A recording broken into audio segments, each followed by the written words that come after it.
What's up, guys? Welcome to Daily Dose of Reddit. This is your host, Zach, and today's subreddit is r/PettyRevenge.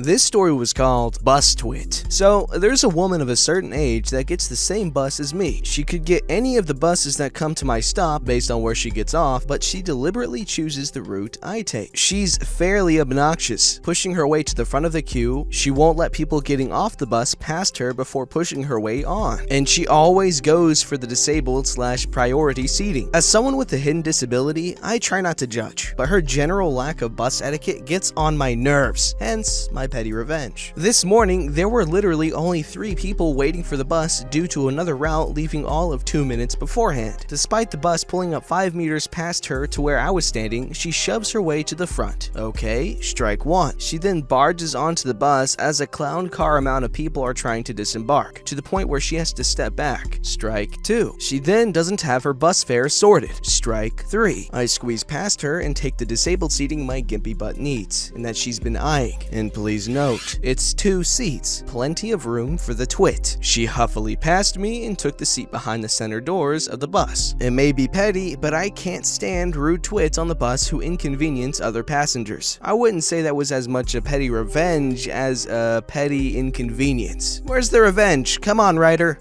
This story was called Roommate Was Stealing My Marked Leftovers, Made a Chocolate Cake with Habanero Peppers, Labeled It With My Name, and Wrecked His World. Title is pretty straightforward, but I'll elaborate. My old college roommate didn't know how to cook or do dishes and didn't go food shopping much. This led to him eating my food, especially my leftovers, as those were prepared meals. I would use my leftovers to meal prep for the week, and told him to stop as it was expensive as well as inconvenient. The behavior did not stop, and he actually seemed to be eating more of my food out of spite. To punish him, I baked a chocolate cake with habanero peppers and mixed the frosting with wasabi. I labeled it with my name in a bold "Do Not Eat" and waited. This guy has a very low tolerance for spicy foods, so I thought he would take one bite and quickly realize the error of his ways. About 2 days later, him and a couple of his friends got really drunk while I was at work and decided to dig into my food. Somehow, they ate about a third of it before realizing, and when they inevitably went to throw up from over drinking and eating spicy foods, they got hit by the cake a second time. Don't know for sure, but it couldn't have felt good coming out of the back end. When he asked me why I made this monstrosity, I told him I found a chocolate habanero recipe online that I wanted to try. Yeah, he stopped eating my cooking after that.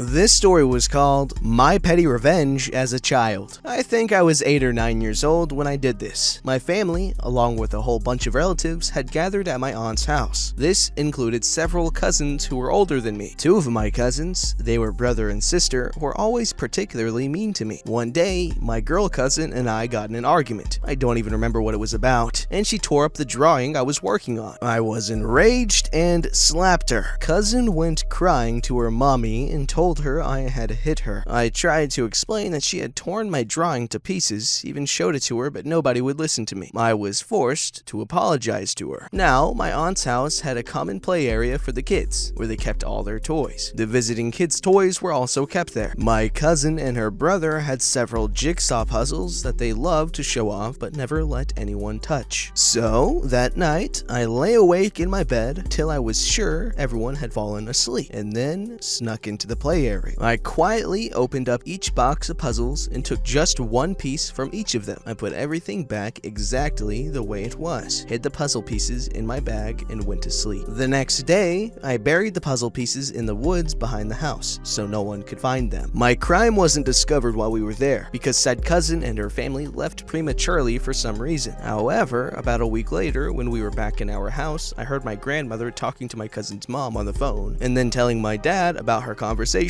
Apparently, my cousins had been throwing temper tantrums because they were unable to solve their jigsaw puzzles. I wonder why. Now that is good revenge. Very thorough and very long-lasting. Blow your horn at me? Fine. Here's the story. My family sends me out to gather breakfast for them every morning from a nearby local fast food restaurant. It's a cup of cooked grits topped with a scrambled egg and some sausage, which is basically what we would eat at home anyways, along with iced tea. Due to our busy schedules and being up extremely early, along with some dietary restrictions that I have to tackle for all other meals, having one meal I don't have to cook at a time that even roosters are sleeping is a blessing. And to get to there is one four-way stop with traffic lights. I had just picked up the food and I was in the turn lane, waiting for the turn light to come up. I have to turn left, so no turning on red. I had turned my head to grab a straw from the passenger seat to put in my drink when suddenly a loud, continuous horn is blown at me. Note, the light had been red and the turn signal was not up when I turned my head to look at the straw. That means in the amount of maybe a second or two, not even enough time to reach for said straw, I had someone blowing their horn at me. Not a nice toot toot tap of the horn to alert me of the change, which I would have then waved as a thank you and go on. No, a full-on lay on the horn like it was a pillow, making it bugle loudly and continuously like a bull moose looking for love. Where I'm from, this is extremely rude. I look up and saw only the turn signal had lit up. The main lights were still red, meaning he hit the horn the second the turn light appeared, and I didn't shoot out like some greyhound chasing the Robo Bunny on the dog track. Naturally irritated at this assault on my eardrums, I look at my rear view mirror and find behind me the jockiest looking McJerkface yelling at me from his shiny silver and chromed truck, which was jacked up on two tall wheels, completing the look of, I used too many steroids and now my twig and berries have shriveled up and I need to compensate elsewhere. I'm a short girl in a small Ford Fusion from '08. I'm not intimidating by any means, but I'm a vindictive witch who has no problem being an absolute brat when I'm irritated, and it's the butt crack of dawn and I haven't gotten to have my morning tea. I'm cranky, I'm hungry, and I'm caffeine deprived. Cue my somewhat unintentional revenge. So, in my natural, irritatingly bratty fashion, I decided to putter along through the intersection. The traffic isn't heavy as it's so early in the morning and I don't have anyone behind me aside from this pumped up red-faced limp noodle screaming at me from behind his windshield. So, I am not hindering anyone else as I pull my little stunt. Of course, this Mumpsimus, with his one brain cell bouncing about his skull like some enraged crested gecko, can't stand how slow I'm turning. He revs his engine and tries to pass me in the intersection. For a second, my heart was beating in my throat because that was terrifying, as he almost sideswiped me trying to whip around me. I thought that my revenge was over and pretty much thwarted, and I thought of a few choice cuss words and insults to the psycho twit-diddle who could have easily killed me. Then, I heard it. Insert police siren sound. The Dr. Zoidberg-like scream of a cop car siren accompanied with the bright blue lights as a cop shot across the intersection past me, thankfully just barely missing me as I sat there half stunned. As I turned into the lane I had been going into, I rubbernecked as far as my little neck let me without being dangerous, as the cop car pulled the guy over in front of me and got out of the car and clearly gave our earthworm Jim lookalike a hell of a talking to, I'm guessing. I then turned into my neighborhood, cackling like a crazy woman at the insane coincidence of it all, as you rarely see the police around my area and I hadn't even noticed the cop in the first place. I don't know if he got a ticket, but I like to think he did, and while it started out as petty revenge, it became a karmic slap to the face for being a jerky McJerkface. This individual has it right. Do not do your own petty revenge when you can get the police to do it for you. Obviously, I'm joking, the police have way better things to do, but it's something to keep in mind. You know the concept.